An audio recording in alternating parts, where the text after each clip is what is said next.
Welcome back, everyone. Well, as you know, part of our mission is to cover all the news that goes on in Warren County. And there's always a lot going on up there.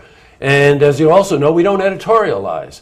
But I can tell you that these two guys sitting here, whenever we have questions, it could be the cogen plant, it could be the retirement home, it could be the airport, I go to Doug Beatty and to Mark Westcott, who are both supervisors in Warren County, to get updates. So first, welcome back, guys. Thank you very much, We're Jesse. getting used to having you around now, you know this. Just don't charge us rent. And thank you always for coming in prepared. Thank you. I called them the other day because the airport issue is one that we get a lot of conflicting information for. And you probably note that last night we were covering it because you were at the Queensbury Town Board meeting. And, you know, once again, what does that mean? You know, what's going on and whatever. So the guys came in and we decided we were going to concentrate pretty much on three areas, right? The expansion of the airport, this eminent domain issue, and of course something that you talk about so often, which we couldn't support you more in, which is transparency in government. So Mark, why don't I start with you?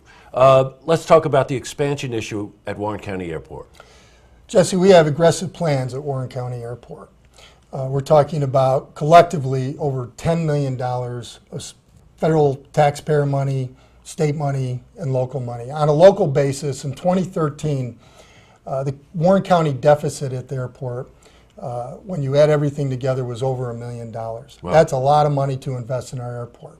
What we haven't seen is an economic plan or report that shows the justification for those expenditures. Now we're moving into the direction of eminent domain, one of the most serious issues that government can undertake.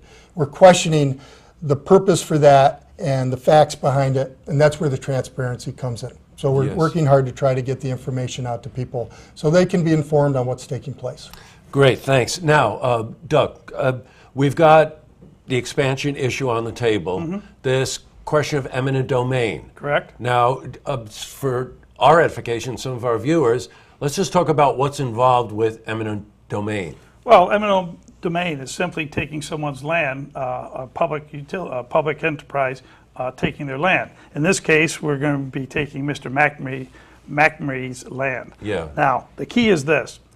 Mark and I have gone up to the DEC, and we found out that we haven't even filed, Warren County, a permit to extend the runway. So there's no need to be taking this person's land. Zero need. So right away we get confused. Why would we take somebody's land when we haven't even filed an application with the DEC to extend the runway? And filing the application with the DEC, let's face it, it's a government agency, there's no guarantee it's going to be approved or the timeline that it would be approved in.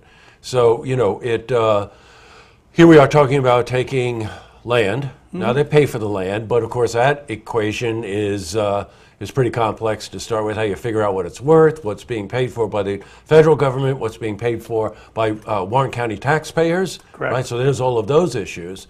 The other side of the issue is, well, we're going to make millions of dollars by extending this runway. Justification for that? Well, you know, anybody can say we're going to make millions. You know, it's like gambling to me. Are we willing to gamble $10 million of taxpayer money in the hopes that we're going to get additional dollars? And in this day and age, with the economy being so tough and so tight, I don't think we should be gambling taxpayers' money, millions, in the hopes that we may get a few additional dollars. So, you know, when supervisors make statements that it's going to bring in millions, all Mark and I ask for is show us the data. Just show us one piece of data that supports that. Because we want economic growth. We're as much for that as anybody. But we're not for just throwing millions of taxpayer dollars away in the hopes that something may happen. Well, you know, Mark, another issue there, of course, is it's a safety issue. You know, an RPZ, runway protection zone, that we need to take this land to make certain of meeting different safety requirements. What's an RPZ? Well, it's called a runway protection zone, and there's a lot of different factors that go into that. But I first want to address safety. Everybody wants safety. Right. I mean, that is something that everybody agrees upon. We want safety for our pilots, we want safety for passengers, we want safety for people on the ground. Yeah. What we want to understand clearly is why are certain actions like land purchases, eminent domain, tree clearing, filling of wetlands and streams, we just want to understand why are these important steps to take to achieve that safety? That's all. Just give us the facts, show us the maps, be clear on why we're doing it, and we would support it 100%. The times we haven't supported it is when we haven't been given the facts.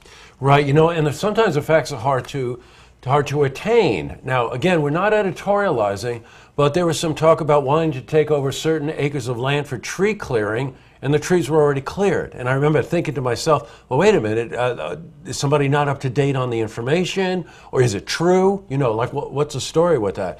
And this easement we're talking about could be 81 acres? It's 81 acres of navigation easements, and then there are some private lands that will be taken under eminent domain.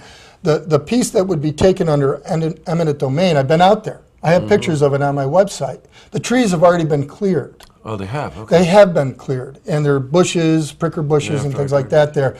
Now, the trees may grow back, but it's going to take 50, 60 years for them to grow back and become a hazard. So we question things like that when we're told we're taking land because of tree clearing purposes when there are, in fact, no trees there. Now, considering it's an airport, that whole area zoned for development, it has a direct effect on developing some of that land for industrial purposes, right? Well, that's correct. And the fact of the matter is, we take someone's land through eminent domain, we take that off the county tax rolls. Yes, right, Because sure. now the county owns it. So right away, that concerns me. We're not only spending taxpayer money, but we're taking tax money generated from owning that land, a private citizen, off the tax rolls. Then the question comes up, can the current owner commercialize the current land the way he wanted to, the way his intent was? And that's very complicated at this point. But the fact of the matter is, when you start taking lands and start buying easement rights, it does diminish his ability to commercialize. Yeah, sure, of course, and then that affects the whole area, and again, the tax base and all of that. Correct.